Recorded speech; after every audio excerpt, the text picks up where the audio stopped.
మూడేళ్లలో రాష్ట్రంలోని రహదారులను ప్రపంచ శ్రేణి రహదారులుగా రూపొందించాలని ముఖ్యమంత్రి అధికారులకు సూచించారు. అన్ని ఏకవరుస రహదారులను ఏడాదిలోపు 2 వరుసల రహదారులుగా మార్చాలని ఆదేశించారు.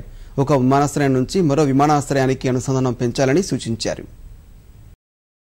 రాష్ట్రంలోని 13 జిల్లాల్లో రహదారుల అభివృద్ధిపై ముఖ్యమంత్రి చంద్రబాబు, రవాణా శాఖ మంత్రి సిద్ధా రాఘవరావు ఇతర ఉన్నతాధికారులతో సమీక్ష నిర్వహించారు.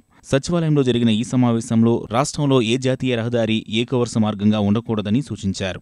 కర్నూలు అమరావతి రహదారిని 3 ఏళ్లలోపు ప్రథమ ప్రాధాన్యతనిచ్చి అభివృద్ధి చేయాలన్నారు. పెందుర్తి అనకాపల్లి రహదారిని 2 ఏళ్లలోపు, రాజమండ్రి గుండవరం రోడ్డును 18 నెలలలోపు పూర్తి చేయాలన్నారు. భోగాపురం విమానాశ్రయం, విజయనగరం 4 వరుసల రహదారిని వెంటనే నిర్మించాలన్నారు. విశాఖపట్నం చెన్నై కారిడార్ త్వరలోనే పారిశ్రామిక కేంద్రంగా రూపొందుతున్నందున ఈ రహదారిని 6 వరుసల మార్గంగా అభివృద్ధి చేయాల్సి ఉందన్నారు. నెల్లూరు విజయవాడ దారిని కూడా 6 వరుసల రహదారిగా అభివృద్ధి చేయాలని కోరారు.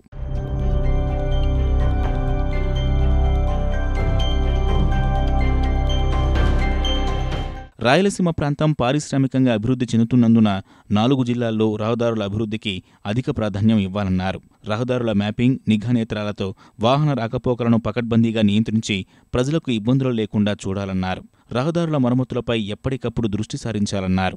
ప్రపంచస్థాయి రహదారులకు ఒక నమూనాగా ఆంధ్రప్రదేశ్ రాష్ట్రం రూపొందాలన్నదే తన అభిలాషని ముఖ్యమంత్రి చెప్పారు. గోదావరి పుష్కరాలను దృష్టిలో ఉంచుకుని రాజమండ్రికి దారితీసే అన్ని రహదారుల నిర్మాణం, మరమ్మతు పనులను యుద్ధ ప్రాతిపదికన పూర్తి చేయాలని సీఎం ఆదేశించారు.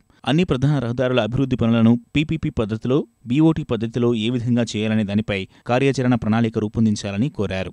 ఆసియా అభివృద్ధి బ్యాంకు, ప్రపంచ బ్యాంకు, నాబార్డు సంస్థల సహకారంతో నిధులను సమీకరించుకోవాలని సూచించారు.